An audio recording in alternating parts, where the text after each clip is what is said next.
একটু খেয়াল করে শুনেন। ফরজ গোসল না করে সেহরি খাওয়া যাবে কিনা?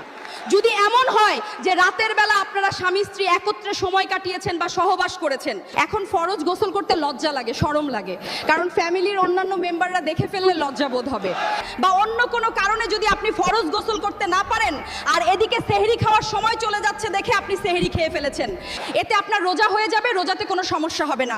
তবে এমতাবস্থায় কুলি করে এবং উভয় হাত ধুয়ে সেহরি করা উত্তম।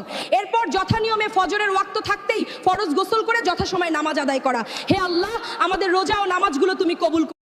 একটু খেয়াল করে শুনেন। ফরজ গোসল না করে সেহরি খাওয়া যাবে কিনা? যদি এমন হয় যে রাতের বেলা আপনারা স্বামী স্ত্রী একত্রে সময় কাটিয়েছেন বা সহবাস করেছেন, এখন ফরজ গোসল করতে লজ্জা লাগে, শরম লাগে, কারণ ফ্যামিলির অন্যান্য মেম্বাররা দেখে ফেললে লজ্জা বোধ হবে, বা অন্য কোনো কারণে যদি আপনি ফরজ গোসল করতে না পারেন আর এদিকে সেহরি খাওয়ার সময় চলে যাচ্ছে দেখে আপনি সেহরি খেয়ে ফেলেছেন, এতে আপনার রোজা হয়ে যাবে, রোজাতে